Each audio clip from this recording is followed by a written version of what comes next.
April 23rd, 2015. I do. You want to make copies of it? Yeah, we need copies of it. Lisa, would you call the order, please? Sure. I mean, Mr. call the Batty. roll. Mr. Batty, Mr. Jessic, Mr. Gary Johnson, Here. Mr. LaSalle, Here. Mr. McEnroth, Here. Mr. Steve Johnson, Here. Mr. Mahoney. Here. Okay, the next item is approval of the minutes. First with the minutes of February 9th, 2015. Does anybody have any corrections or comments about those minutes? You betcha. Just for you. I heard you were going to be here.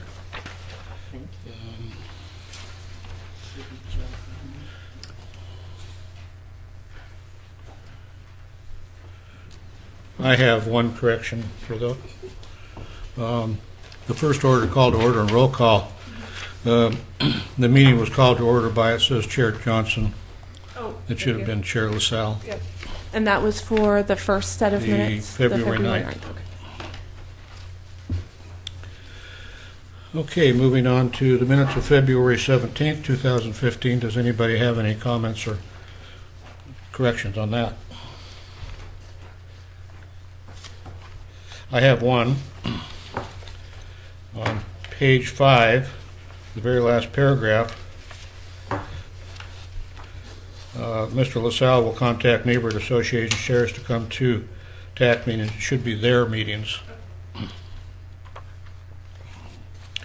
Which is why I'll have to leave early tonight, because I had made a prior commitment for this date to be at the Two Rivers Neighborhood Association meeting to listen to their concerns about traffic issues. I'm going to all the neighborhood associations, so I'll be leaving no later than 10 minutes to 7, and my buddy here will take charge, so watch out. Thanks. On that note, I'll move that the minutes be accepted with the corrections noted. Second. All approved? Aye. Aye. Nays? None. Abstentions? Passed. Were we going to have a special meeting?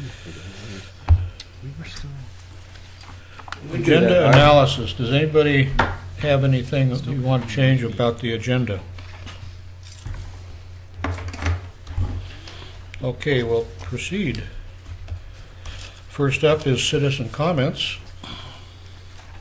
And we have two. We'll have you both come up at the same time, Michael Simon and Luisa Gagno. And again, in my old-fashioned way, I'll allow ladies first to speak. You have three, actually. Denise's comments, too. Oh.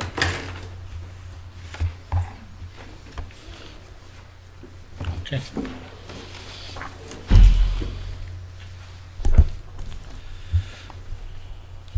Well, I wanted to thank Chair LaSalle for attending the McLaughlin Neighborhood Association meeting, You bet. and appreciate your listening. I feel like you're really hearing us. Well, that's good. I'm glad you feel that way. Yeah. I delivered a letter to Martin a few weeks ago, and it had a website. It's regarding traffic calming, and there are many ways to calm traffic. However, by the information provided in that report, it doesn't look like it needs to be calmed. That's what the data is indicating. Yeah. However, if you would like to come and sit on my front porch, you'll find a different story. I don't understand the difference between what I hear and see and the information provided in a report like that. I don't get it. But one of my neighbors suggested having one-way streets, which I wonder if anyone has thought of that. So we have a lot of traffic in the morning, people coming down the hill going to work, and then a lot of traffic in the evening going back up the hill. And Center Street is it's a perfect place for people to speed because it's wide. It has 2 yellow lines. It's straight. There's a stop sign at 5th Street and then not another stop sign for 1.3 miles. There's a speed limit sign right after St. John's School. And then I can't remember where the next speed limit sign is, but I've heard people say they didn't, when they go by my house at 1st and Center, they don't know what the speed limit is at that point. So people speed to go up the hill. And I'm wondering if it was a one-way street, then we would only have heavy traffic at one point during the day rather than morning and evening. And there are some other really inexpensive ways to help calm traffic, and that's painting lines on the street, pedestrian crossings, chevron lines with the speed limit sign and painted on the road. And stripes, those are just some ideas, inexpensive ideas. Some of the traffic calming ideas are more expensive. Bumping out the curbs and doing traffic circles. But those are just some of my ideas. However, if you don't see a problem, then maybe you're not going to consider doing such things. I don't know. But I invite you to come and sit on my front porch and observe. Thank you. John, I have a question about Center Street. I've noticed when I traveled that there's a stop sign at Center and, 2nd, I think, there by Public Works, coming down the hill, South Second. but there's no stop sign in the other direction. I wonder if there's a reason for that. Well, as long as I've been here, it's been that way, so that's one reason. It's long-standing installation. My sense is the other piece is the sight distance concerns for coming out of the operations yard. As you're coming down the hill, it's a lot more challenging sight distance than it is going up the hill. The other thing is we get a lot of speed just coming off the hills. So just as people, we even have people that, if believe it or not, run that stop sign. But most law-abiding citizens stop. So I think that's the main reason. Less need for the stop sign for those that are going up the hill. Typically, stop signs aren't, as you know, intended for necessarily speed control. They act that way because you have to stop. But Right, yeah. if we put them everywhere where we thought we had a speeding problem, people would run them more often, and then we'd see the liabilities associated with that kind of policy as well. Same thing with crosswalks. Same kind of thing. Same concern Yeah. with crosswalks. Yeah. Yeah, well, I saw that. I thought it was kind of odd. That's why I asked. I would say that particular intersection is unusual. We don't have many two-way stops that are in a three-legged intersection. That is essentially a three-legged intersection Yeah. with a driveway on it. But because of the nature of the way it's been used historically over the years, it's kind of unusual to have two stops on, two side-by-side legs of the intersection and not have them on the other. But Okay. the good news is after having been on that site myself for 10 years and Martin a couple, I don't know of an accident there. Okay. Michael. Yes, at a meeting several months ago, I had voiced concern the way the speed was increased on Lynn Avenue and some of the process involved. And I promised I would, that I'd had it documented and I'd bring you that. So I have. And I have 3 copies that I can hand out.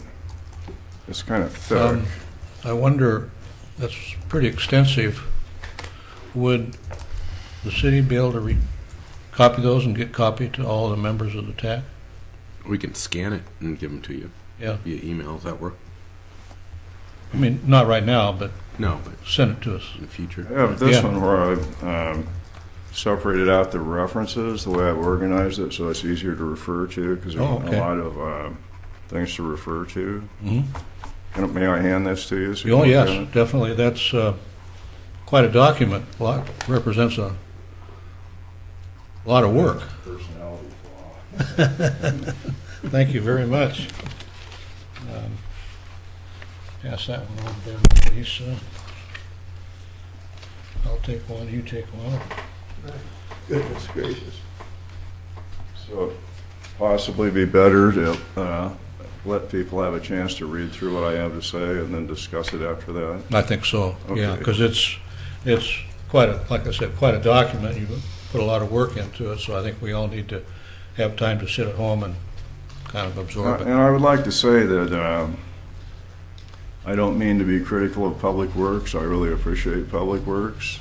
It's just this particular process that I'm criticizing. Okay, So, thank you. okay, thank you. Denise McGriff.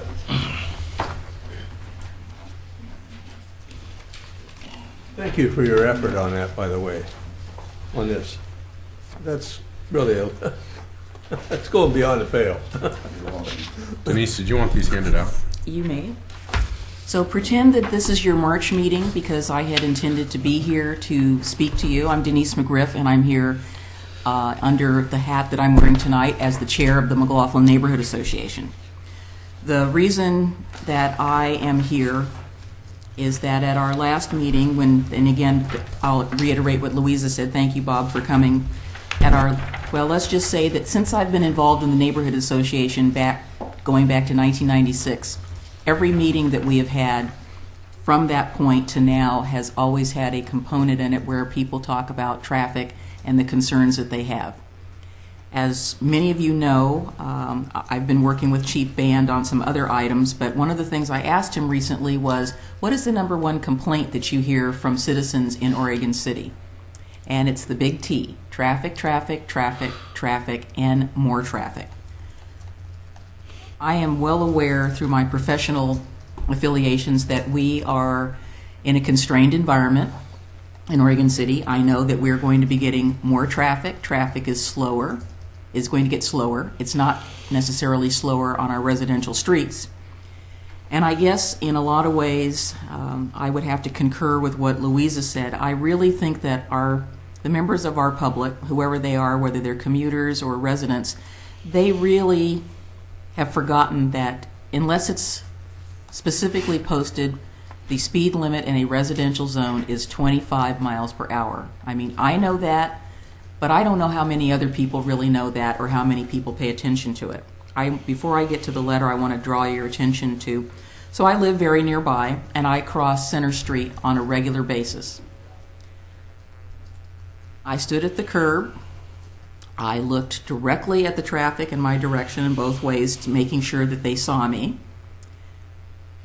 I stepped off the curb, and as you can well imagine, 4 cars went by without stopping. As I got to the middle of the street, a gentleman in a very, very long diesel truck took up the entire portion of Center Street at the intersection. So I had to walk behind him to get here. And this is not just this is not just a today occurrence. This happens on a regular basis. I do a lot of walking back and forth between here and there. And I know that yesterday the police department had a sting set up on 7th at our crossing that the McLaughlin neighborhood helped pay for. And as I came through it from being up in the hilltop, I watched a half a dozen cars go through. There weren't any police there at the time I came up at 3 o'clock and the time I came down at 6. They just go right through it. So this is what we are dealing with in terms of people's awareness and whatever the attitude they have. So the reason that I was asked by the Neighborhood Association to appear before you is that we are weary. We are tired. When I moved here in 1988, we had much less traffic. The bypass was operating as it should. The streets in Oregon City were not as congested as they are now. I see continued platooning. When I came down the hill on 7th at 5 o'clock to get home so I could get here by 6, I was probably one of 23 cars that I could see all the way from 7th as I was up at Eastham. People making turns, they can't do it. And the reason that I say that I'm tired is that we, as neighborhood residents, and myself as a person who lives on a busy street, we're just tired. Your stats and your data, again, you're welcome to come to my house and sit on my porch because I can see the traffic control sign from my porch and I watch it. It's very rare that it's 25 or below. It's always over. And I've done that while I've been gardening. I just look up when a car goes by, see what it is. That's the one on Washington? Yes, yeah. Another thing that the Neighborhood Association helped pay for. We are aware that the increase in volume of traffic and speed totally degrades the livability and sense of safety in our neighborhood. We also realize that, as you know, we're the funnel. People have to come through here and to here, and Henry McEnroth also lives on a busy street. I can't tell you how many times I've been tailgated going up 5th at 25 miles an hour. Me neither. It's not fun. We've talked to the chief about it. They're doing better. It's not enough. People know that there are no consequences for ongoing traffic infractions in the city. If they get caught, yeah, but most times they don't get caught, and they just keep speeding through. We want to work with you to develop a traffic calming and traffic education program, and I was delighted to see that there is something on your agenda about that, and I will be staying to listen to that. We have a lot of people, young couples, and I was once the young couple that moved into the McLaughlin neighborhood back in '88. We have a turnover. People are wanting to live here because it's walkable. We've got the library, we've got the coffee shops, we've got this, we've got the bookstore. It is becoming increasingly untenable to walk around in this neighborhood, which is what we want people to do. We want them to get out of their cars. So we're trying to understand how we can work with you to reduce traffic congestion, speeding, and accompanying noise that continues to degrade the livability of the McLaughlin neighborhood. And not only just our neighborhood, but other neighborhoods. And you know, I've talked to friends who live in Hillendale, who live in Filbert Run, and I say, are you conscientious when you're going through my neighborhood that you're driving 25 miles an hour? Because I don't speed in your neighborhood. I don't want you to speed in my neighborhood. And sometimes they say yes. Sometimes you see the sheepish look and they're in a hurry to get somewhere. So it is really our sincere hope that the Traffic Advisory Committee and the staff not only recognize the seriousness of our problem, but will make a commitment to developing lasting traffic calming plans that will benefit the McLaughlin neighborhood, along with other neighborhoods where traffic has become a hindrance to livability and safety. I know that you are aware of some of the problems in other communities. So if you've ever been on 10th Street, taking the 10th Street exit, people cut through Willamette. I was listening to a conversation yesterday at a meeting about how people are cutting through the neighborhood to get over to Central Point, how they're cutting through Salmonberry, how the school families are parking on Salmonberry, making it only one lane to drop their kids off, coming through the side exit, walking through the school to get there because it takes forever to turn on South End Road. So, these are not isolated situations. This is happening everywhere. The reason that we would like to be the first guinea pig for the program is because we're getting everybody's traffic. It's, for me to go somewhere, I don't need to go through Filbert Run or Salmonberry. I don't need to go through Glen Oak Road. But somehow or another, the people that are going to the county, to the city, wherever they're going, they're all coming through here. It's just, we're at the nexus. We appreciate the fact that people are coming through the neighborhood. We just wish they wouldn't drive like hell when they're going through it. Thank you. I heard the same thing at the Hazel Grove Wesleyan Farms Neighborhood Association meeting the other night. Cut through traffic. Mm-hmm. Yeah, I went to Doug Neely's house the other day, and he's out on Parish Road. I thought I was on the Indy Speedway. Yeah. I turned off and literally Somebody was right on my tail, and I thought, oh my God. Yeah. I can think Park Place doesn't have much cut-throughs, so we're in pretty good shape up there. Well, you're not alone. I can tell you some tales about Park Place too. Well, thank you all for your comments. I am continuing to go to neighborhood association meetings and getting pretty much the same concerns from everybody. And just so you know, John, every meeting I've gone to so far, the Dutch Brothers Coffee site has become The biggest subject. The subject. So I think we need to. We consider that a calming measure because people have to slow down to go around them. All the way up to City Hall. How many people remember 1980 traffic? I do, but not in Oregon City. Good. I'm talking just here in Oregon City. How much traffic we used to have before the bypasses. But We haven't quite got back to that yet. That's a lot. Yeah. But it was, everything came through here. And Ninth Street was full of trucks. Bob? One clarification. We know neighborhood traffic and cut-through traffic.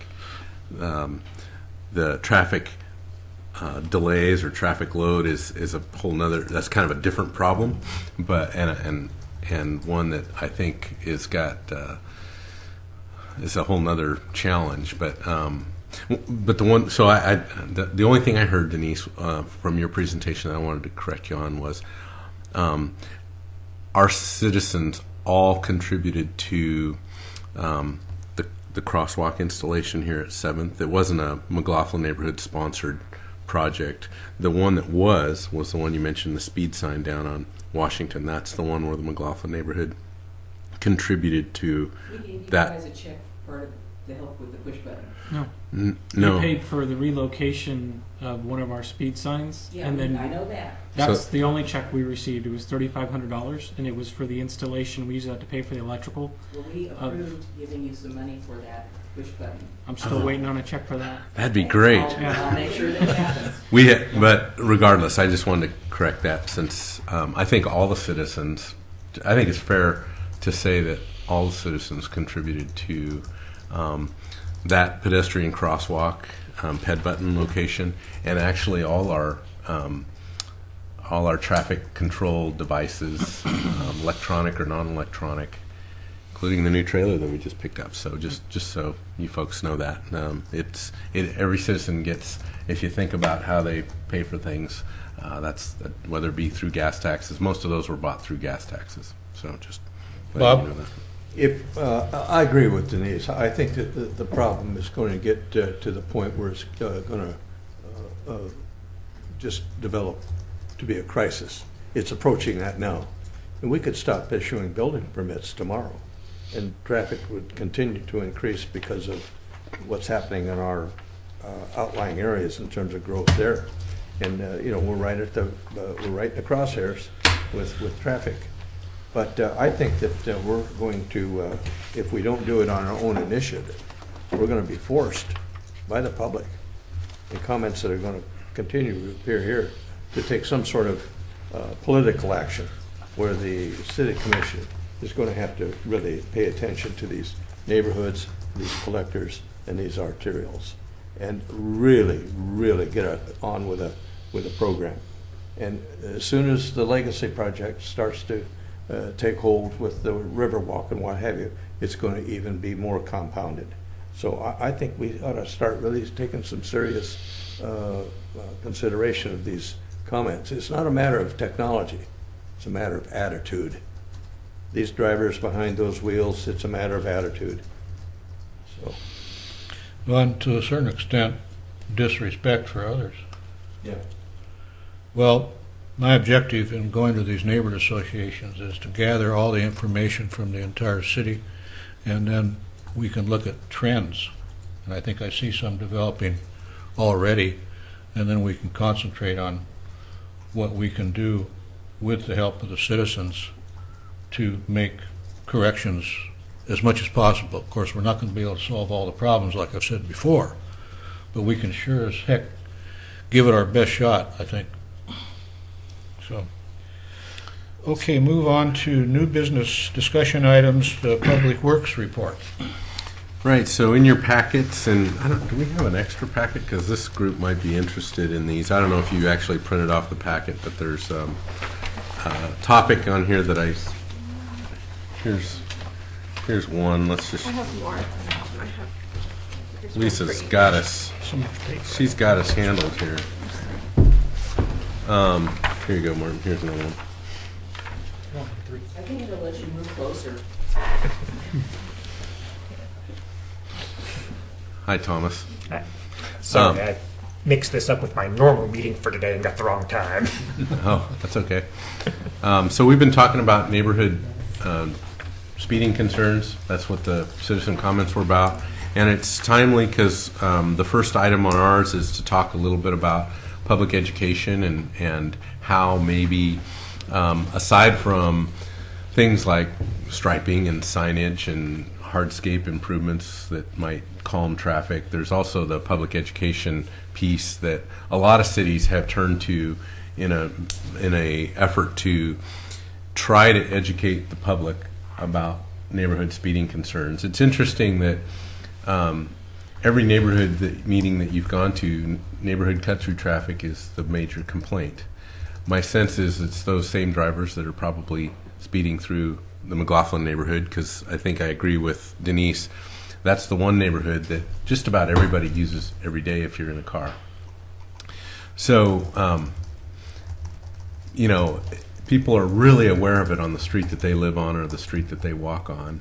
They forget about it the minute they leave that particular street and they move into another person's neighborhood because they're busy people and they're not thinking about neighborhood traffic and the fact that they're not in their neighborhood anymore.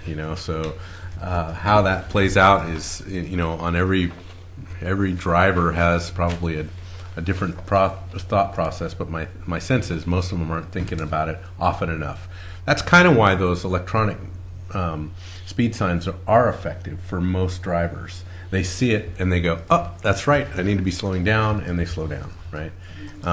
There's others that still try to see how fast they can, get their mark on the speed sign, but Martin's got programming that kind of minimizes that concern. But so anyway, we've been talking here and really kind of, we haven't had a conversation, but we've talked about the idea of we need some kind of a campaign. Other places have campaigns. There's other campaigns out there that we've seen, and they've proven to be fairly effective.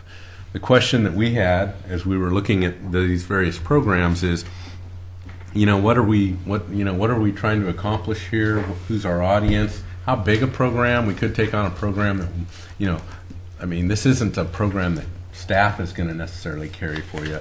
We've actually allocated some funds in our upcoming budget for traffic calming. We've talked about some of these signs, whether they be on garbage cans or something like that.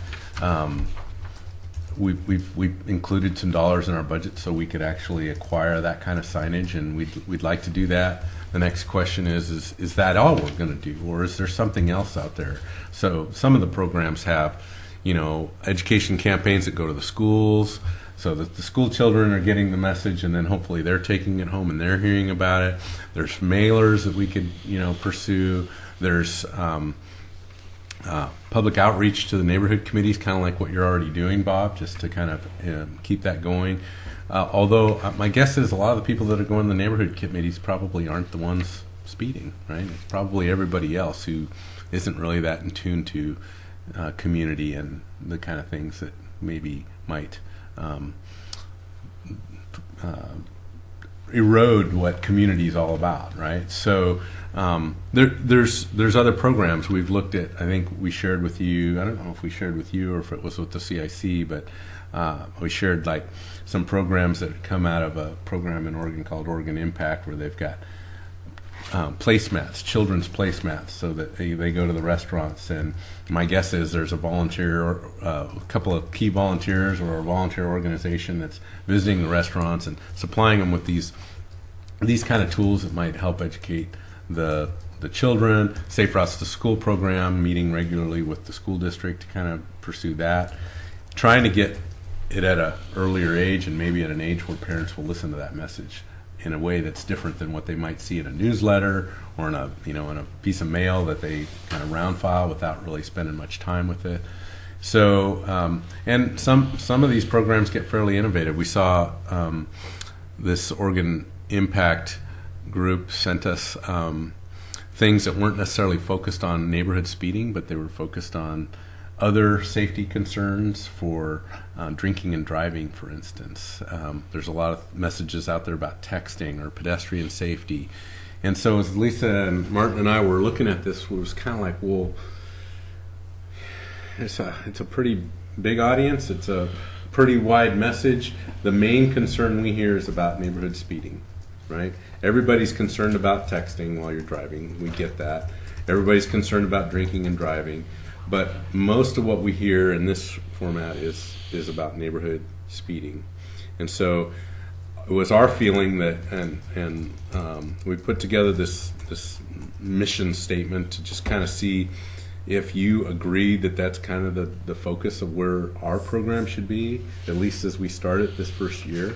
Because this is, by the way, one of your goals, right, is to put this program into work. And the timing of that is something we haven't talked about. You know, if we're going to deal with the schools and have a school message, it's probably not going to happen in 2015 because it's already the end of 2015 and trying to get the school district ramped up. I don't know. We need some time to work through this, figure out really what our program is. So this was just an attempt to kind of get you thinking about that, provide you with some ideas and some website information that you can go look at. Some of these programs you can actually, they might have been developed through a city. Other ones are things that cities can become a not an applicant, but a subscriber to. So you can subscribe to that program. One I've seen in Portland, which is Drive Like Your Kids Live Here. That campaign is that's the only place I've really seen that is in Portland, but I think it's elsewhere. We saw some of that on their website. But you pay a subscription to that program, and they've got various other tools that you can use as well. We found these other traffic calming campaign slogans because, to be honest with you, we've already got B&B Leasing willing to look at the refuge or trash can signage, and we thought we were innovative there, and Lisa went and found another agency that's already placed placards on their garbage cans. So we wouldn't be the first, but maybe the first in Oregon. How's that? So we'll take that. But if we were to place signage, you know, what's the right message? Is it just, you know, slow down? You know, do we want to post 25 when the reality of it is on a neighborhood street? Probably don't even want them to do 25 miles an hour. You know, a lot of people don't realize how fast on my street, 25 miles an hour is reckless. So, you know, probably wouldn't. I don't think we'd want to, you know, post the speed of 25 miles an hour on a sign like that. So, is there another slogan or message that we want to consider? Do any of these, you know, we're not expecting you to get that creative, but do any of these really kind of ring true with you and think, you know, if they did, you know, maybe we reach out to that agency or we reach out to that organization that has that slogan and we look more into their, you know, what some of the fees might be associated with that and how we could bring their program to our city. So there's that. What's the slogan? Do we agree that our message needs to be, you know, to be successful, maybe needs to be tailored at the neighborhood speeding, at least for the first year or two of the program, and then look at, you know, maybe a broader focus on texting and crosswalks and all the other kinds of safety concerns that we might have in the jurisdiction. So I'm trying to think, did I cover that pretty well? Is there anything else that we wanted to cover for that? But I know there's one other thing. The city and the staff that we have can fairly easily manage development of signs, working with B&B Leasing to get those signs distributed, and web page, updating our web page. Those are the kind of things that we're pretty good at and pretty able to do. Things like reaching out to the school districts and reaching out to restaurants with children's menus or those kinds of ideas are probably things that we'd want to look to the TAC or look to the CIC to, create a subcommittee of volunteers that kind of help distribute those kind of things and build that program. I mean, that's where most of the effective programs really stem from. It isn't necessarily staff-driven programs; they're more volunteer-driven programs. So. Well, I'd like to see the costs of some of these items that you've spoken about, like the signage on the garbage cans, the coloring sheets for the restaurants, and give us some idea of our budget. Okay. Because I personally have time on my hands and feel comfortable in going to restaurants and explaining what our objective would be. Maybe some of the other members would also be able to do stuff like that. And but I think that, are there any other committees that are doing anything on this? Or are we taking up the charge ourselves on the TAC? Are we the ones that are the leaders of this attempt? Other than being at neighborhood meetings where people like Denise and Louise have come to before the committee to express concern, I don't know of any other committee that's working on solutions. I don't know of any other departments that are budgeting for this kind of. I don't know of any other committees that it'd be more appropriate to do so. I'd agree. So I think that we need to pick up the reins and forge ahead and get her done. Well, John, I don't think we can afford as a TAC to really leave out the city commission, because if they don't get behind us, then the city as a whole is not behind us, and it's a citywide commitment. And one of the reasons the Navy has never had a nuclear accident that we know of is Rickover said, you got to monitor the darn thing. And so, Tiger Woods got so darn good at golf because he started young. Well, start in the grade schools and start with the school district, and that filters down to moms and dads. Whoops, I got a kid in the back seat. I better drive safely because he's telling me to. He just that's a handed me darn good point, Bob. That reminds me of when my youngest daughter, I was a single parent for a number of years, and I was still smoking at the time. And while I'd smoke in the car, she'd remind me, hey, Daddy, that's not a good idea to be smoking. It finally, it took a heart attack to get me there. But, kids remind their parents, and it's speeding. You're speeding, Daddy. You're speeding, Mom.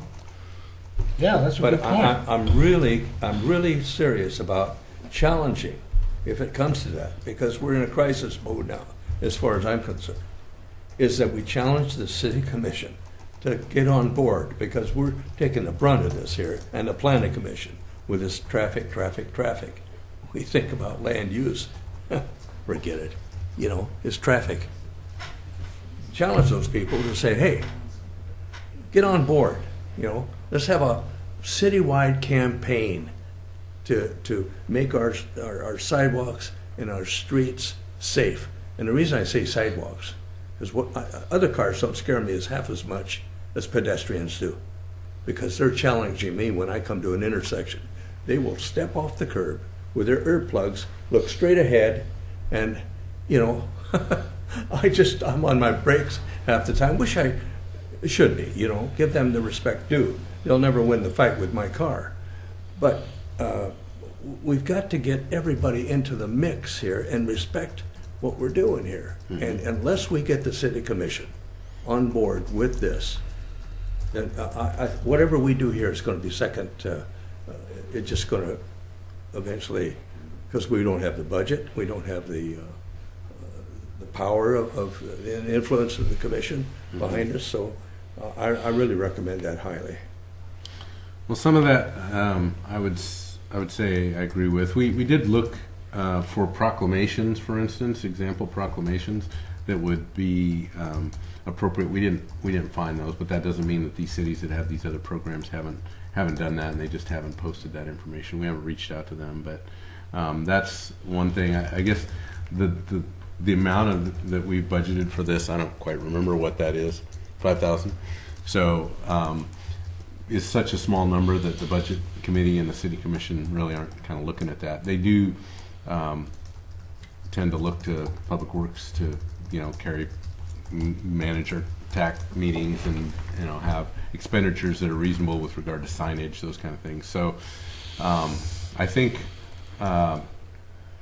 your idea of involving them could happen in that way, especially if our message to the City Commission includes our goals and maybe some description of kind of the ideas that we're thinking about. Yeah, that's what I was going to say, is give them an idea of what we can do first. I mean, have that prepared and ready in a presentation. I think the other thing, they probably hear some of the same things you're hearing, but I bet you've lately heard a lot more of it than they have. So just a reminder as to what you're doing with regard to going to neighborhood meetings and hearing from those neighborhoods about that this is their lead issue. I think that would be important for them to hear. So, Denise, you had. I just Denise McGriff, McLaughlin neighborhood. I think you're also missing out on a whole nother segment for education. So you talk about who's going to take the lead. I think that there are probably some neighborhood leaders who would be willing to work with the Transportation Advisory Committee to be sort of like a group of citizens who go speak to groups about our message and our safety program. So I know a few years back, I went to St. John the Apostle School because I noticed in walking my son to school that a lot of the parents that my son had, he was in their classes, the children, they were speeding down Washington Street to get to school on time. So the Neighborhood Association started sending a regular message to the school to get in the packets that went home to say, hey, if you're late, you're late.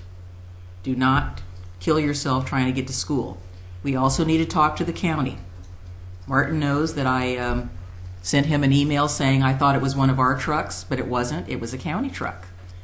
I saw that guy go whipping down the street as I was walking over here. I wrote down his truck number and the license number on my way, and I called. So we also have the county, many different county employees, and they're driving around. They're coming here. Some of them park in front of my house every day. The school district is another one. I can't tell you how many times I've watched the buses. Most of them drive speed limit, but not all of them. No, I know that. We've got the hospital employees. So we've got major employers here. The message is not just to people who live here. The message needs to go to people who are coming here every day that they need to remember they're in somebody else's town. I mean, I think some of these things that John is suggesting are really good. So, slow down like you live here. I think people are kind of not paying attention to the, drive like your kids live here.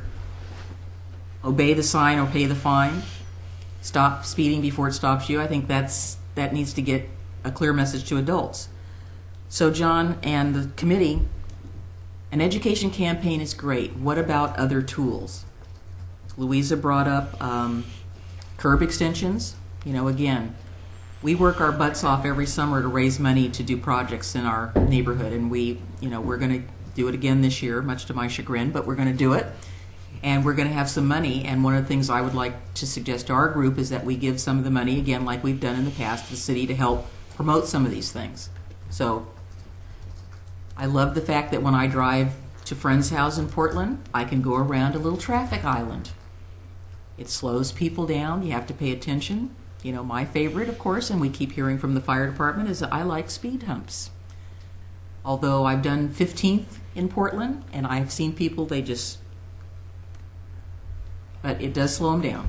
The more expensive the car, the easier it is to take the speed humps at speed. Well, and if you have a four-wheel drive like I do, it's up higher, but I don't go over them quickly. So it's not just about education. We also have to have some tools. And physical tools, again. We've got streets in McLaughlin that literally you could, our neighborhood says you could land a 747 on them. They're 60 feet wide. There's no line down the middle, and people just go. So education is great, but we also have to do some other things as well. So we need to consider that, and we also have to figure out how to pay for them. As I've said many times before, McLaughlin is willing to step up to throw some money into the pot. We can't do it all, but we're going to try to do what we can in our neighborhood. So that's our commitment. John, I recall from a previous meeting, we have Fifth Street is on the list to do a mill down and repave on next year. And I believe I've mentioned before, it'd be nice to put bump outs on these arterial streets. Would it be possible to look into that for that project? There's only a block of Fifth that's scheduled for work next year, and it's conjunction with the library expansion. As I recall, it said Oh, no, that's it said that's it said center Sorry, yeah. at 6th Street. Yeah, there's nothing. Yeah, we're not. The list said it was on Washington to Jackson in 16. Yeah, the new list. Yeah. Yeah, I don't think so, but we'll pull it up. Curb extensions are something that we are in our design standards now. So most of the new streets that go in, if they're conducive to curb extensions, they are part of our toolbox. We do additional signage that's in our toolbox. We've been investing in speed signage that's in our toolbox, and the police department is enforcing. So I don't want the implication that we don't have these tools. We do have these tools. The capital expenditures associated with absolutely curb extensions are very expensive. If we're doing a boulevard project, like we did with 7th Street, makes a lot more sense. Most of the challenges with putting in curb extensions in existing neighborhoods, for instance, we just did our PMF projects last year. We changed a lot of curb ramps. We put in a lot of curb ramps where they didn't exist before. That was a challenge in itself. You throw in the complexity of taking existing grades, existing drainage systems, and try and throw in a curb extension that then all of a sudden takes a curb line that had drainage going one way, and now all of a sudden it's got a, I'm just saying, I'm not saying no, I'm just saying they're expensive projects usually. I know, I've done them. They're hard. Well, then you asked. But I know they can be done too. They can be. Turn the gavel over to Henry. I gotta go. Okay. Okay. We'll be talking. Anyway, If I could add one, there was a mention about getting the city commission involved. And since you have a limited amount of money for materials, perhaps the commission would be interested in proclaiming, say, a public safety month or something. And then you could concentrate your distribution of your limited amount of materials during that month. And maybe step up enforcement too during that month. If that's possible. Of course, enforcement would have to be carried on throughout the year. But I like that idea. It concentrates a little bit of that and gives us some focus. Yeah. That would normally be implemented during a school year. Then it would include the school district. Yeah. Yeah. And I like the. Why limit it to just that time? Why not have one during school time and one not school time? Well, I think we're talking about a resource issue here. Was what Gary was getting to was, so maybe it is twice. I don't know, Denise, but same with I thought the idea about reaching out to employers was a good idea. I mean, that's another audience that would make sense to. If we've got a letter campaign, send them that letter. If we've got, opportunity for regular emails to a website link. Those are the kind of things that, those are the kind of suggestions we're looking for. And you could put this in your utility billing, safe driving, just a reminder, that kind of stuff. Because how many utility bills do you send out a month? Right on the back. One. Yeah, We right. send out one a month. You talk about a campaign, How many residents get them? Is that what you're asking? Yeah. Or just print them on the envelope. Yeah, just a rubber stamp. The thing I was talking about with employers is not only sending them something, but actually going there. We used to have regular, when I was at PDC, we had a regular time when the Portland Police Department came to we had an all-staff meeting. They would show up, and as many of the employees could be there were there. They got the message firsthand, not just a memo that people just ran by. Mm-hmm. That's why I'm saying this committee of people who would be willing to be trained and volunteer to go do that. Yeah, wouldn't have to be the police department or public works. It could be volunteers. Yeah. Yeah. Say, hey, by the way, we have this special campaign, and we'd like you to know about the fact that, when you're driving through this town, hey, folks. And it's probably more effective if it's not all city employees or city associated. Exactly. I agree. One of the most successful, I thought, effective citizen involvement events was when Denise was at Walker Macy that was put on that Tumwater room up there and had all these tables where people sat there. That was really impressive to me. That was an eye-opener as to what can happen if you get people. Safety summit. Yeah, a safety summit. And we're all in this thing together, and something like that to kick this thing off, if the commission would authorize it.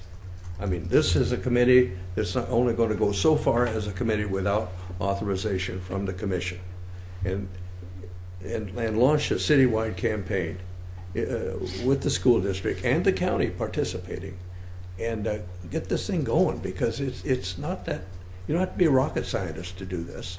You just have to have the resolve to do it, and I don't want to see it get so crisis-ridden that something monumental happens that we could have prevented if we'd have had a campaign ongoing.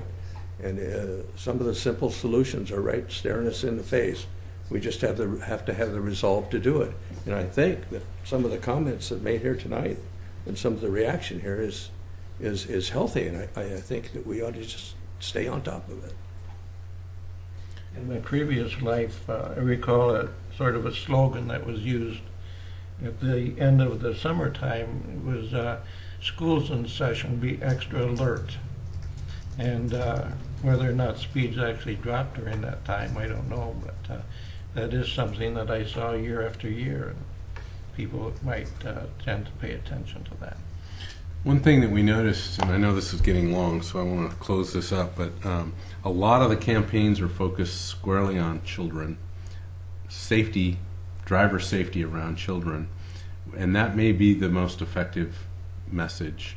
That was one thing we were kind of struggling with. Is this more of a slow down, be good kind of a message, or is this slow down, children are unsafe message? Because I mean, again, you're right, Bob, we can move forward and do some things, and but we're trying to, I'd like to try to drill down to make sure we've got buy-in from this committee at least about what the message is.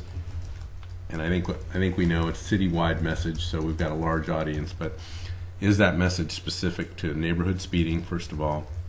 Do we want the kid theme wrapped into that, or do we want some other slogan? I guess I don't want you to answer that right now. I really kind of want you to look at some of these other programs and come back to us with some recommendations, because otherwise it's just us making a decision in a bit of a vacuum and then bringing that back and then maybe having you say, yeah, but do more.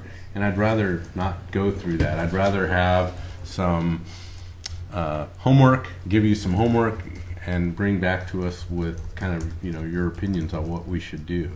And that would be helpful.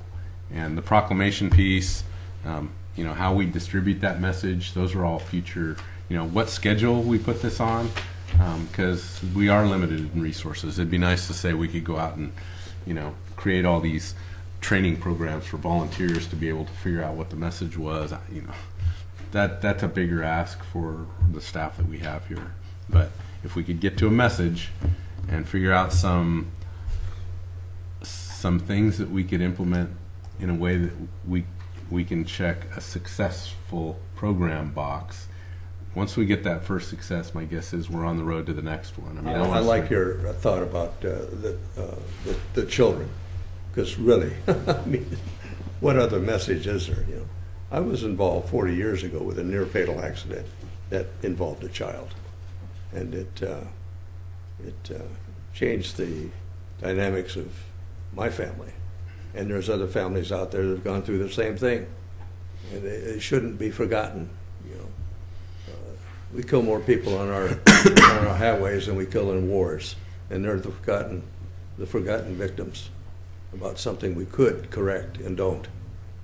So, Well, out of the few examples that we've given you, there's 6 examples or 3 of them kind of focus on children.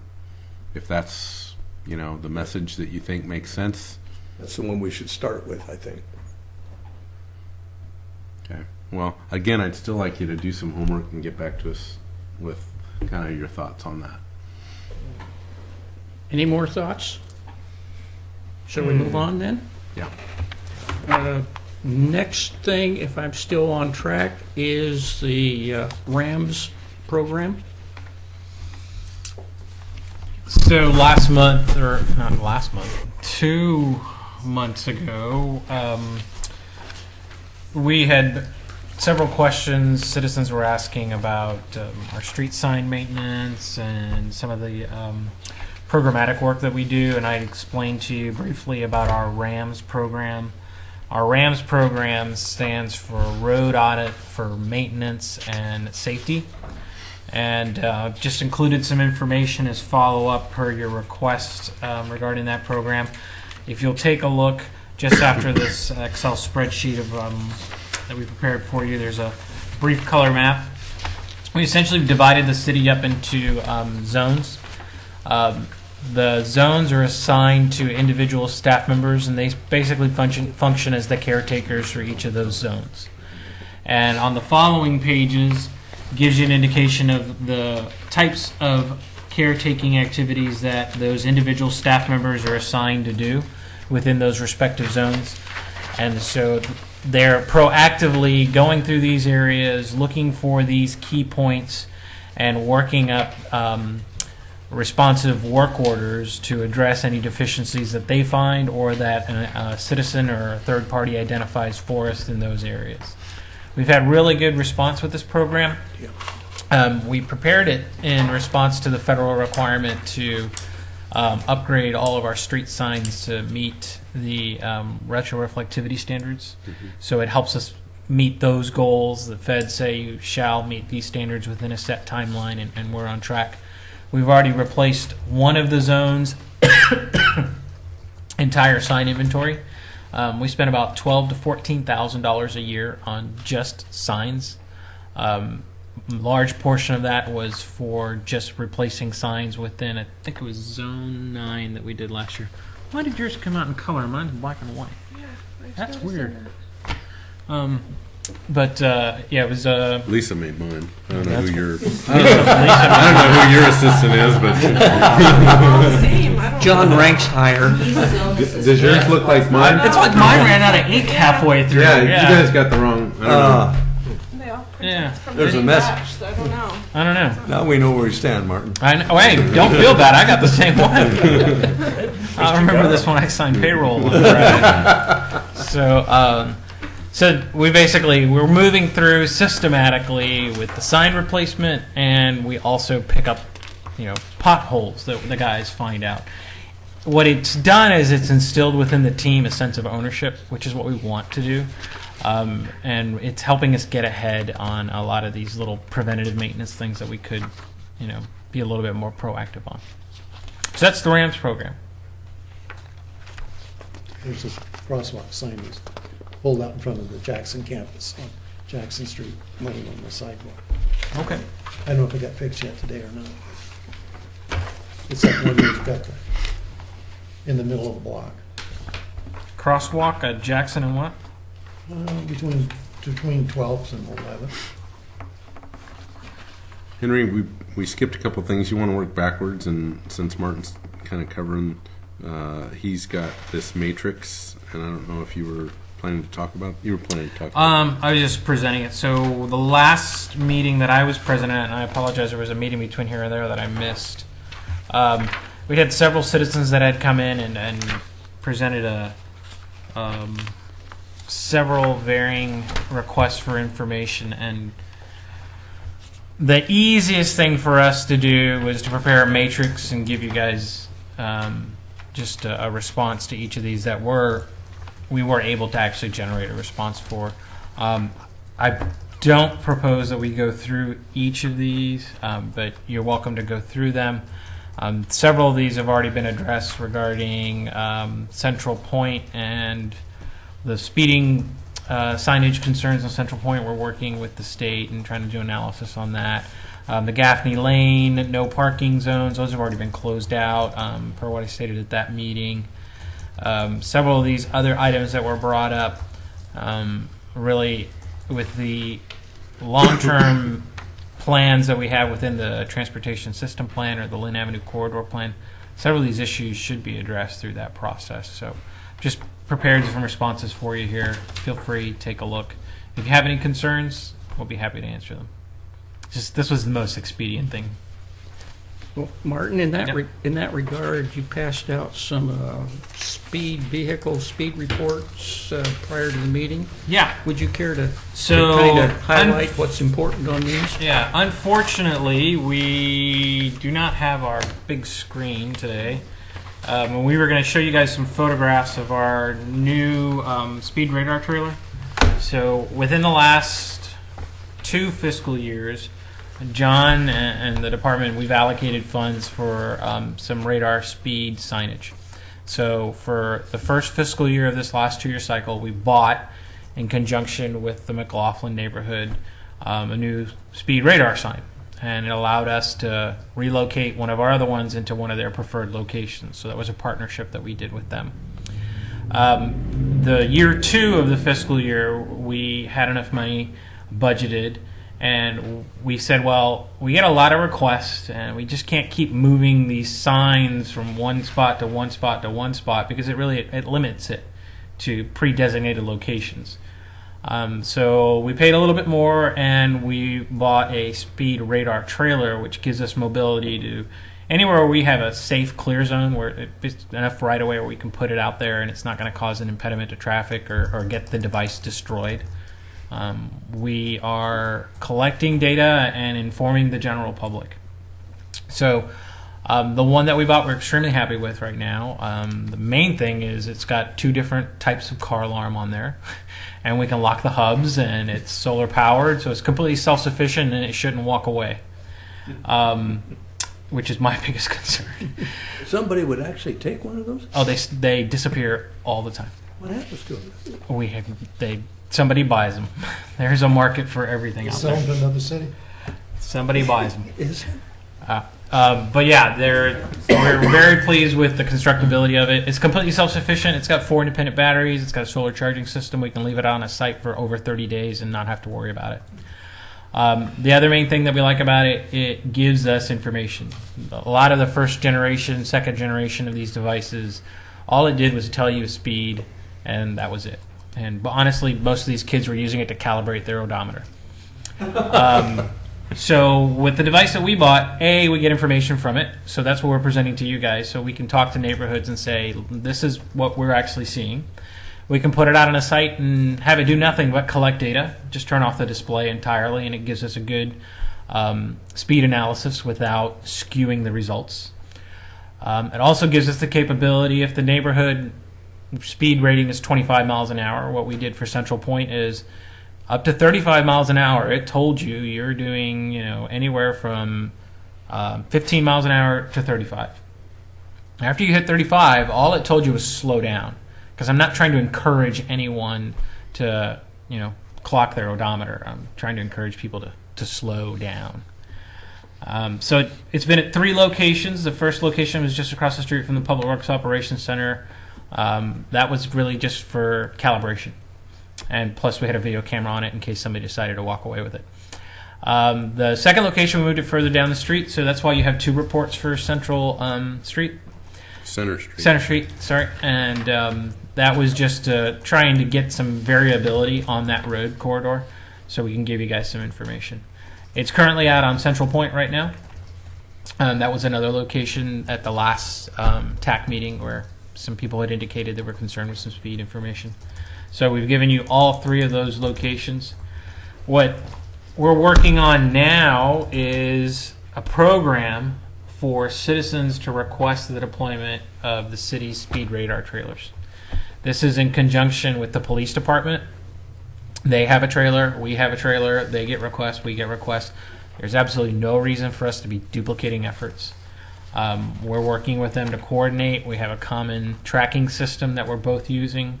We're going to. What do you mean by tracking system? It's a spreadsheet that tells us where it was, how long was it out there, who had requested it. We don't want any one person or neighborhood monopolizing these assets. We don't want to be putting it out in just one or two locations repeatedly. We want people to have an opportunity for these things to be spread throughout the city. So we're just tracking it on a spreadsheet and who's the requester, where was it, from what period of time to what period of time, so we can spread the wealth. Has that got a black box type thing in it with this recording, or how's that recorded? That's The data? Yeah, the data. Oh, it's just a computer system. So it's a traditional radar that's got a small CPU it's feeding the data to. And it's recording that on site. Mm-hmm. Okay. And then all we do is come out to the location, we hook up a USB cable to it, and we can download everything to our computer. Yep. We actually can download it Bluetooth from a car pulling up next to it. Can you set a strobe that goes off underneath and they're getting their picture taken? No. That would be deception, wouldn't it? Yeah. So that's what we're working on right now. Probably in the next 60 days, working with the police department, we'll have a formalized policy. And then our intent is to start taking requests through our website. Let citizens say, hey, this is all in conjunction with that speeding campaign that you guys have asked us to work on. If you feel that you want some traffic calming via a speed radar trailer, submit requests to the website, and they're going to be tracked. They're going to be first come, first serve, and we're going to try and spread the wealth. So if 3 houses in the same block all ask for this service, we're going to pick the safest location, and then we're going to strike all 3 off that list and move on to the next neighborhood. Mark, do you see the time when they will track this thing going by, a vehicle going by? It'll take a picture of the license plate or the car, and that information will be sent No. to a police car. You don't see that? Unfortunately, and the city, and John's mentioned this before, and Jim Bannon mentioned this before, the city has been having discussions with a red light camera vendor, and Public Works has been part of that discussion. One of the things we found out during those discussions was that the state legislature actually has placed restrictions on mobile radar trailer ticketing systems. There are only 6 cities in the entire state that had these in place prior to the legislature saying no more. Milwaukee was one of them. So that's why when you're driving through Milwaukee, you'll see that van, which I found out the hard way. So after those 6 cities got in, the state legislature basically closed the door. So that's why last month when Jim was here, when we were talking about the radar trailers, somebody brought that up, and I didn't say anything, but that door is closed. Portland, Beaverton, and Milwaukee. Yeah. There's 3 of mine. Yeah, there are 6 of them. I'm I not think sure Salem. all of them. Salem has it too. Yeah, but they made it in there prior to the legislative action, so they were grandfathered in. It's just a matter of time, though. I'm sorry? Can you program the trailer to give people a dope slap? No. I'm not willing to take on that liability. So that's our speed radar trailer information. What you have before you is those reports, typical information that we provide, 85th percentile. Traditionally what we would have set the speed pattern to, 95th percentile. I have that plotted just so you can get an idea. 95% of the drivers are all below this. I do want to tell you, because some people question this at times, you are only seeing every 10th data point. So if you look at the bottom left-hand box, it tells you exactly how many data points this captured. If I projected all 14,000 of those data points, this thing would look like a seismograph. You're only seeing every 10th data point. So you probably have some spikes that are a little bit higher. You probably have some spikes that are a little bit lower. But for ease of presentation, we only present every 10th data point. I don't choose which 10th they are. The program just starts from 1 and then goes on and plots out every other 10th one. I had an 11th data point visit my driveway the other day in the form of a classmate whose wife just bought him a brand new used Porsche. He pulled out of the driveway, and I think he was trying to show off a little bit. But for the first 500 feet, I mean, he got it up there. Not he wasn't speeding. I mean, just up to 25 miles an hour. Remarkable how fast they can get there. Yeah. But Hopefully nobody just, got hurt with that. It just goes to show you how easy it is to do things like that, you know. And I told Martin, the new sign you have over by the hospital. Where it says That's slow actually down. the police department's. That's that- not ours. Yeah, is it? That's the other one. Yeah, and there's a little bit. That's older. not a trailer, it's just a pole sign. Oh, okay. You're talking about one of the pole. Yeah, It's got the red, it That says is slow down. ours. That is ours. Yeah. Is this information shared with the police department? We are sharing all this information on a common folder that ourselves and the police department's traffic enforcement officer, he's who we're coordinating with, and Chris Wadsworth, who's their community outreach. It's those two individuals, myself and Lisa, that are kind of coordinating it. The only thing I want to add to this is, you know, this information is great. It's very helpful. You know, in this particular case, Center Street, it definitely looks like the average speeds anyway aren't problematic.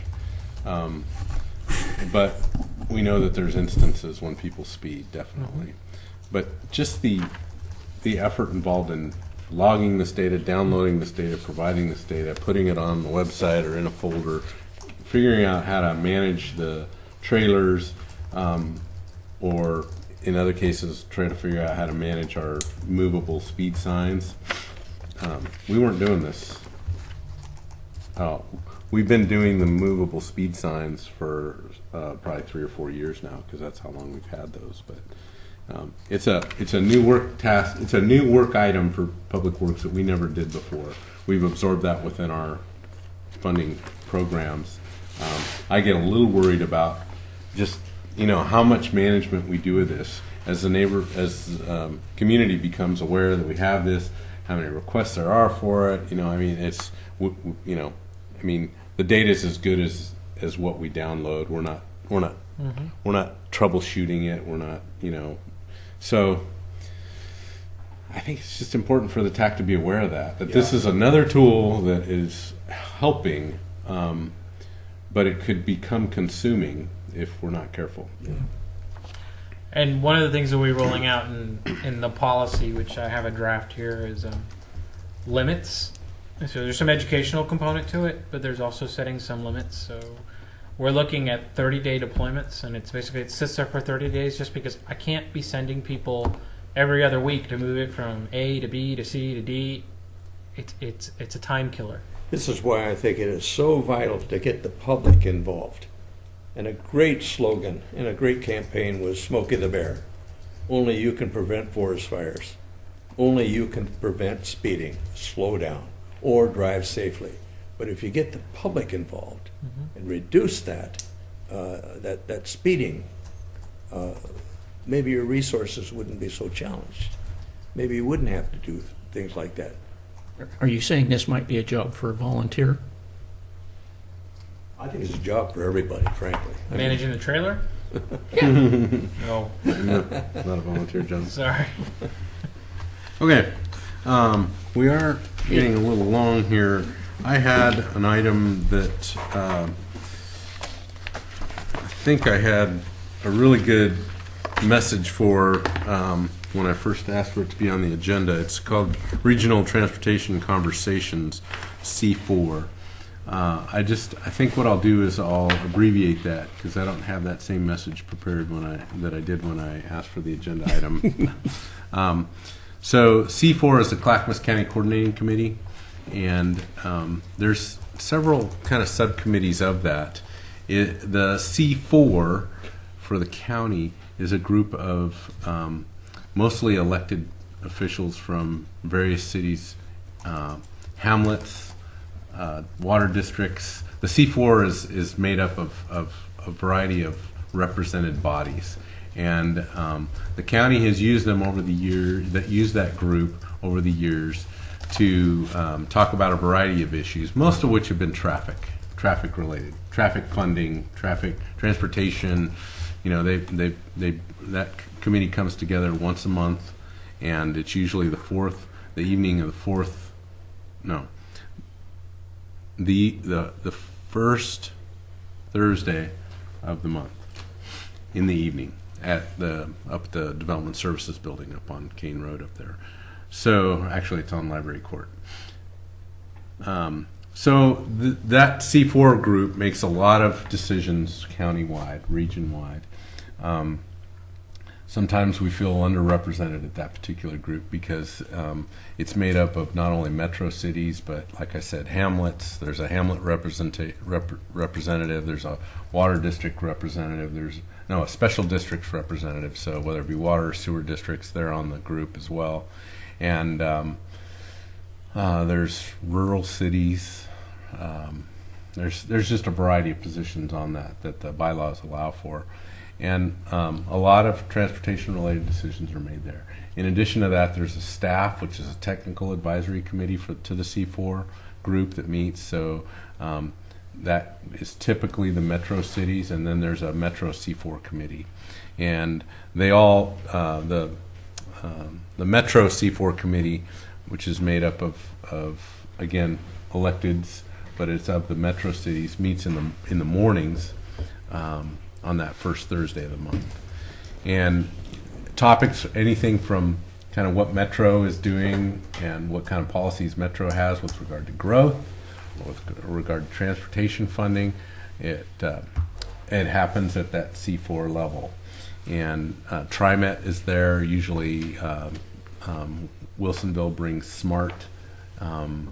Sandy sometimes brings their transit representative as well. So I don't recall exactly what I had in mind to talk to you about because they've got several topics on their agenda, and it's been a couple weeks since I've looked at that. But I just think it's important for you to know that on a regional basis, there's that's another location where Oregon City actively participates. We go to those meetings pretty regularly. The mayor is on the C4 now, and has started participating on that. Before it was Betty Mumm, and so usually a city commission will appoint a particular person to act on that, and then an alternate, so one of the other commissioners. So we don't have an alternate right now as far as I know, but Mayor Dan Holliday is our representative on the C4. Does money flow through that C4? Yes and no.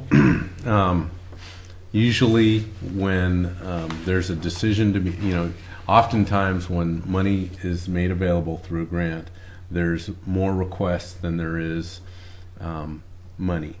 And so in this case, we have had the experience whereby the granting agency looks to the C4 to help narrow the list.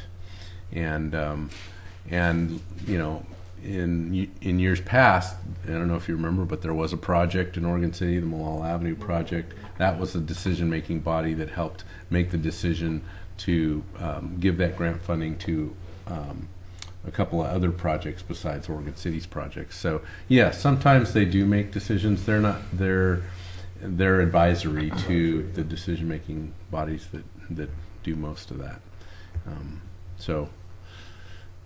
I can provide more information on that, but I'm not really that prepared. So if you got any questions, let me know. Could I ask a question on the first item on your staff report? The Leland Myers Road. What's the status of the five-legged roundabout as far as the city commission is concerned? I saw some article in the Oregon City newspaper that they were considering it. Right. So we presented to you the intersection control analysis, if you remember, that recommended I'm trying to think. We gave you an update on that. We didn't present to you. We presented to the city commission. So the consultant team that has been doing that corridor plan for us came to the city commission, and they presented the intersection control analysis. You folks got copies of it, and I don't think we heard much in the way of comments, but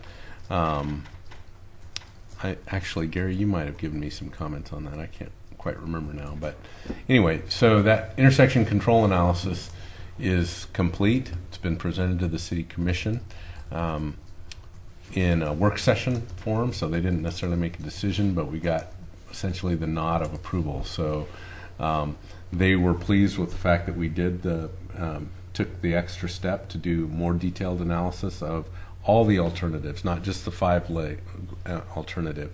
But as it turned out, through that analysis, the 5-leg roundabout continued to be the best alternative in the long run.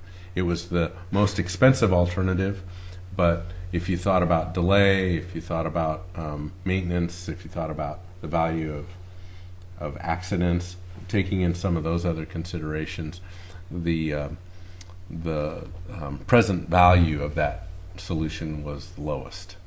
And so they heard all that. I think the main concern they had was still impacts to what we call the Savage property, or the little mall property right there, because there's we've heard from that particular property owner and their representatives and tenants quite regularly at every meeting that we've had. We've heard from them about concerns that we not take more property from them, because Henry, as you might remember, and Betty Savage reminded me, we took a fair amount of her property when we redid the intersection.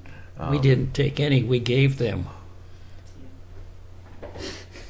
That's interesting. I'll look at that drawing again, because What happened on that was that when they developed the mall, there was a very small, about 3 square foot around at the corner of the sidewalk, where they were supposed to give us some property for the sidewalk, and they had overlooked that through the years.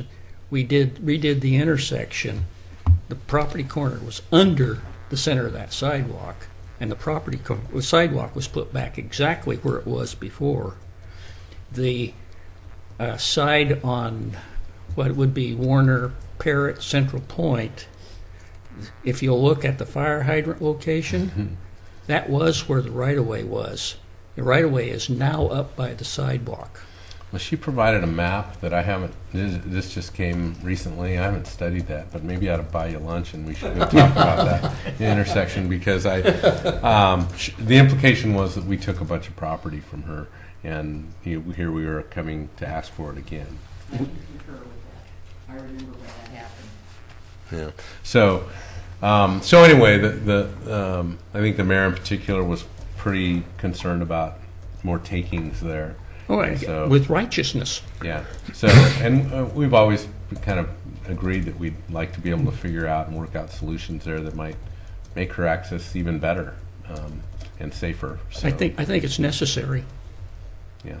So the May 6th commission meeting is the first public hearing for adoption of that, adoption of the entire concept plan that would include this intersection analysis. So thanks, Gary, for.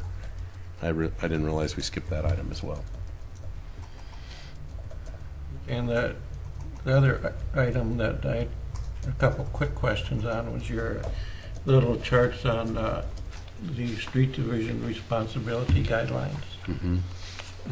Some of these could just be answered yes or no, but as far as street tree maintenance is concerned, do you maintain all those trees on Main Street as well as the decorative lights? Not the decorative lights. You mean the Christmas lights that they put in the trees? Mm-hmm. It's Main Street organization who requested a permit from the city to have those installed. They installed them, maintained them, and pay for the power. Okay. Do you maintain the Oregon City elevator too? The elevator is a dedicated funding source. It's considered a vertical street system. Yep. And then under traffic signals, do you have any signal coordination systems in Oregon City that are maintained? Signal coordination systems, most of the work that we do on signals is through Clackamas County, and a lot of those signals do coordinate through their overall county coordination system. A lot of them don't. For the most part, our newer controllers they can communicate with through their, what would it be, their command center. But some of our controllers are outdated or don't have appropriate connectivity. So it's kind of a mixed bag. One of the recommendations in the transportation system plan, and one project that we're going to try to put together soon, we actually budgeted some dollars for this, is to figure out where we would get the most bang for the buck for even better coordination. Signal interconnection such that you could progress through, say, a boulevard like Malala a little bit more, so coordinated and timed in a way that would allow for that.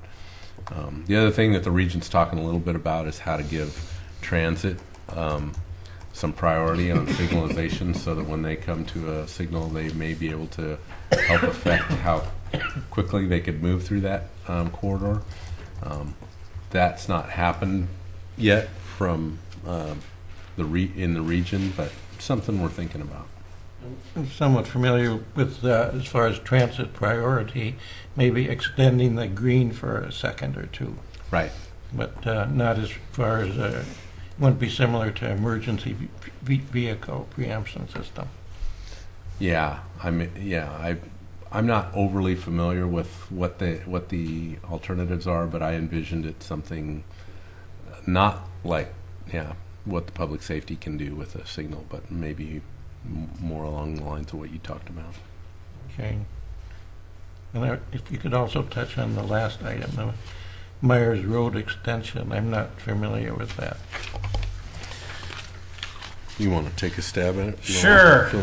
That's a concept level project that we're working on in conjunction with the school district, the community college, stakeholders, essentially private property owners, and the neighborhood association out there, talking about what is the preferred alignment for extending Myers Road from High School Avenue out to Myers Road and 213. So we have David Evans and Associates is our primary consultant on this, and we're working through a concept level plan with them and the stakeholders right now to figure out, what are citizens' concerns, what are stakeholders' concerns, what kind of commitments can we get from all the parties in terms of willingness to convey right away, and what do we want this extension to look like? What are the amenities that we want to have with this new corridor system? We're currently, I think, in month 2 of the project, and we've got 2 points of inject where they'll be coming to the Transportation Advisory Committee in the next few months to speak to you and give you further information.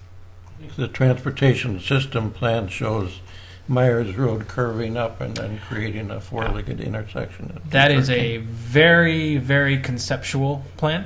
It was really a placeholder, and what we're trying to do now is figure out, where should Myers run through to give everybody the best use of their private property for all the stakeholders, and still provide sufficient connectivity for the community. And where does Loda Road fit into this? That's the other wild card that's out there. So we're working on it, and we will bring you guys an update when we have more information to provide for you. What we really wanted to let you know is that it's on the schedule, and here's the schedule. And we'll be coming to you guys at least once during the process, possibly twice. Okay. I think it must be my turn next. The agenda item calls this the Railroad Undercrossing Report, and this is an item that was given to me by Chair LaSalle at the February meeting to kind of go and delve into our existing structures over city streets and to find out, what is there and if any additional work needs to be done. Lisa very kindly went through the city code and discovered that there is nothing in the code currently regarding any aerial use over the city streets. If somebody was to put a sky bridge in over the street or something between buildings, there's no minimal guidelines, if you will, as to what's necessary. I did go out and look at the railroad undercrossings, realizing that ODOT is got a very long-term project to double track the main line through somewhere, maybe through Oregon City. And if so, it'd be nice to kind of be ahead of that particular effort to have some minimum standards as to what we would expect to see if any structures were affected. And one of the things I found out is that we have a 100-year-old railroad bridge. The one over 12th Street was put up in 1914. North of there is what appears to be a preformed concrete structure. It's on piles with ballast and rails inside of that. Reasonably typical railroad construction, but very difficult to expand to a double track without taking it apart and rebuilding it or relocating it. So to bring it to a swifter conclusion, I was making a recommendation that we pass on to the City Commission that they adopt a requirement that anybody using the aerial space over the city streets have 16 foot of clearance, and that the supports be at the property line, right-of-way line, not as in 12th Street out inside in the street, and try to avoiding the 13th and 14th or 14th and 15th issue where they've got piers in the middle of the street on the right-of-way. Also, I should point out, it's in here, is that some cities have actually got development of the airspace over streets. Springfield had a city hall over an intersection. Seattle has a skyscraper over I-5. So airspace over city streets is potentially developable. And if we have something there now before we have to address it at the Planning Commission or address somebody coming in and saying, we got a long-term project to do a redesign, what are your standards? We have some guidelines as to what we could deal with. And there's nothing that says in there that such guidelines would not be subject to review by a city commission or planning commission or such. That's up to staff to figure out what would be appropriate. But this is the recommendation that I felt was reasonable for what the conditions that I saw and could foresee. So that's the presentation. Well, thank you for putting that together, Henry. I think I agree with you, the clearance piece. In fact, there's a proposal in our TSP to make a couplet design on 14th and 15th such that we would get traffic off of 99E onto 14th Street in the way it used to be?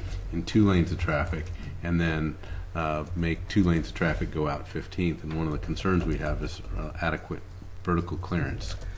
So this is a good recommendation. One thing I was going to ask you was, is there a standard that you know of that is a good model? The uniform manual, I think, has one, but the interstate standard is, I believe, 16 feet for normal vehicles without overweight, overheight kind of clearances. And whilst I was getting this information, I saw a 50-foot propane tanker semi go under the 15th Street area.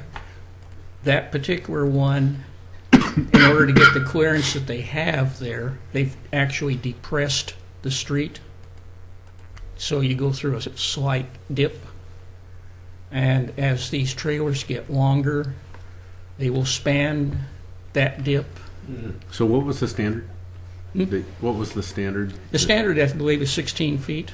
No, I mean, what you said, we have what 3 agency that you were thinking was the best standard provided? Oh, that is the interstate highway clearance requirement. Simply because any vehicle that can travel on the interstate is likely to be able to travel on our city streets. What's that height now, do you know? I believe it's 16 feet. It is 16 feet. Yeah. Electrical's 15. I think there's a sign that says what's the clearance. Yeah. On our streets, we have 12 foot at 12th Street. We have 14 feet at 14th Street and 15 feet at 15th Street.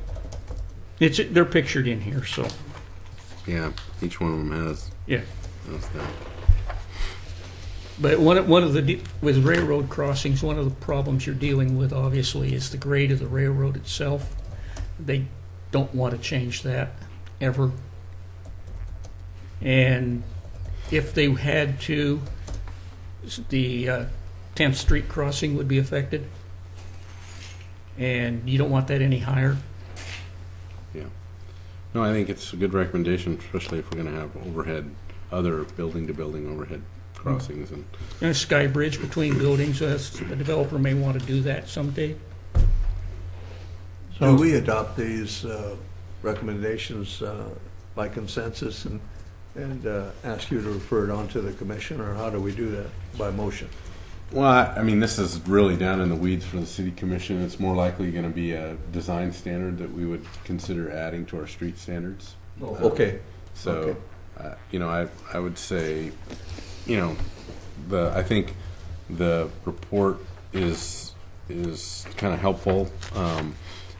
Like you said, we don't have one. I don't know if we're going to have a code revision. We can add it to the list of code revisions that we'd want to look at. But at this point, we haven't really done much with this, So it hasn't come up, but we want to be in a position of being ahead of the game. Yeah.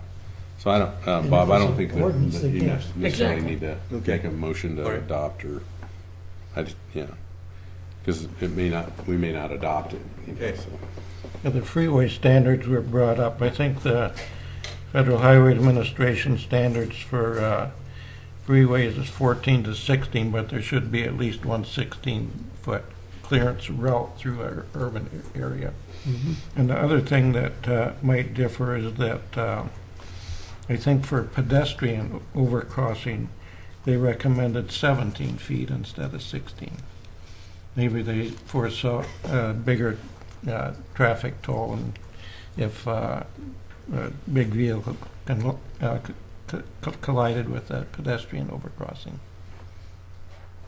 And then as far as the center supports, I think it'd be tough to have a overcrossing for a railroad crossing with no center support.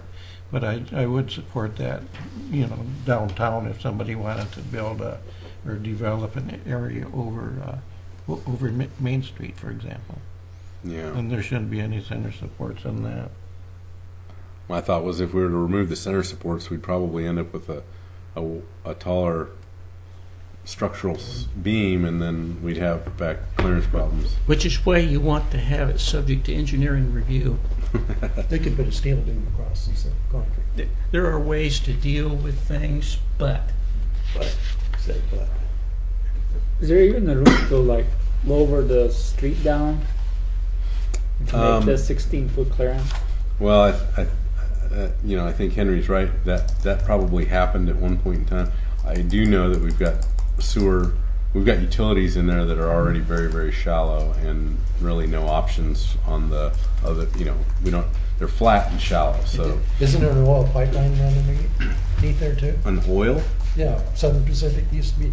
They run a pipeline up their tracks from Portland to Eugene and on. I don't know of an oil one. They put chemicals up and down. You mean in the roadway along the tracks? Along the tracks, yeah. They have a pipeline that runs along there. It's painted blue like gas and stuff like that. Used to be. Yeah, used to be called the Southern Pacific Pipeline. Yeah, there are the Southern Pacific did run pipelines along their tracks. The only reason why I would have any problem saying there's one in through most of this area is that when the fiber optics came down the tracks, they took off at around the mill site because they didn't want to go through the rock that's there between there and 12th Street. And so that's why we have fiber optics in Washington and Center. We're way off track. Yeah, we're way off track. Speaking of tracks, No pun intended. I don't know of a pipeline like that, but I'll ask that question. Anyway, that's the report and the recommendation. Thank you. That and the next item was just informational, so there wasn't necessarily intent to support on it. So the bicycle touring news?